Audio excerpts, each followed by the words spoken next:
Hello everyone. Today we shall look into table constructor and data table functions. Table constructor function, it returns a table of one or more columns. If it returns for one column, then we can write multiple scalar expressions within curly braces. If it returns more than one column, we must write the scalar expressions within parentheses and then enclose within curly braces. The number of scalar expressions must be the same for all rows. When the data types of values for a column are different in different rows, all values are converted to common data type. Let us understand the similar conditions of data table.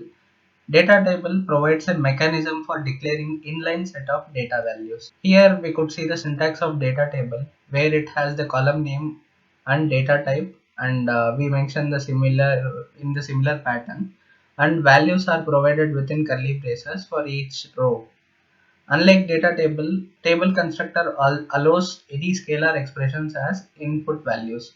But in data table, we need to confirm the data type and then we have to input the values accordingly. This function is not supported for use in direct query mode when it is used in calculated columns or row level security rules. Let us move on to the data view. Here, since it returns a table, I'll select this new table.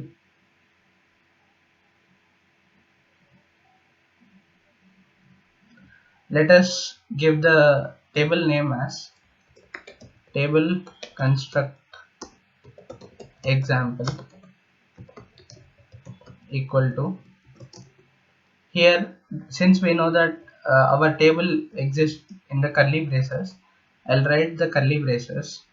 Okay, here in within the curly braces I can write any values. Suppose that I enter 101, I'll commit. Here you could see that 101 value will appear in this value column with a single row. Okay, instead of 101, even I could, if I want only just blank, I can input blank and it will show only the blank value. If I want multiple values, I can keep adding the multiple values like comma 101. I could input text values like text1, and I could include date values like I'll use this now function. Okay, I have given the input of multiple values by separating them with comma within the curly braces. I'll click over here. You could see the changes here. In the blank value, I'm able to see the blank value, and respective values of others are I'm able to see in the rows. Suppose that whatever I am able to see in this column, imagine that I want in the form of rows. What I could do is I could enclose this complete values within curly braces within the round brackets. Okay, I am enclosing this within these round brackets, and then I'll commit over here. You could notice the difference. Here you could see that there is blank value in the first column, and similarly whatever the values I have placed, we are able to see in the columns. This parenthesis allows us to add rows. I'll put a comma. Okay, I'll hit enter. I'll open the parenthesis.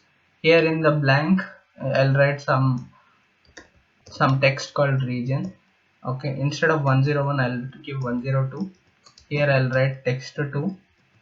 Instead of now, I'll use today function. I'll close the parenthesis and hit enter. Here this is our second row where you could see that respective rows are appended. Suppose that you don't want to give the fourth value.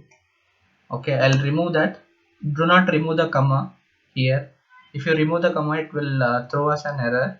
Without removing the comma, you could just hit enter. That respective value will be blank since we have not provided value. Here you could see that in fourth row there is blank value. I hope table constructor function is now understandable.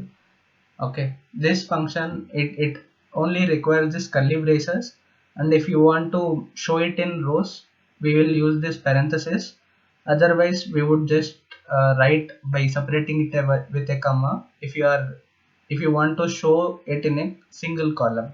Okay, let us move on to the other function, which is data table function. I'll select the new table.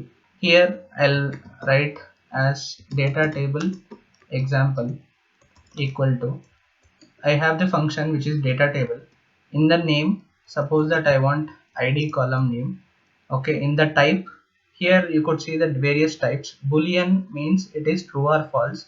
Currency is the currency where it may be dollars or any other currency. Here it is date time, where we have date and time values both. Double values, it is like float values.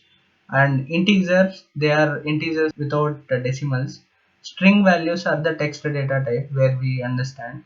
Okay, these are different types of data types, where for id I want integer.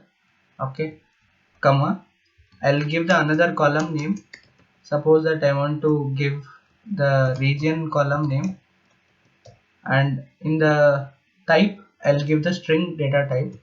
Okay, here instead of another names and types, I wanted to open the curly braces. Okay, in order to provide the values.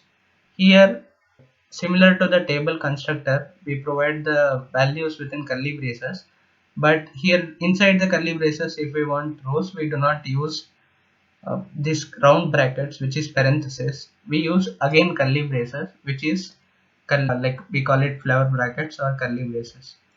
Here I will write id is 1, comma, region is north. Okay, and I'll put a comma. I can copy this, I'll put in the next row. Okay, here I'll change the regions.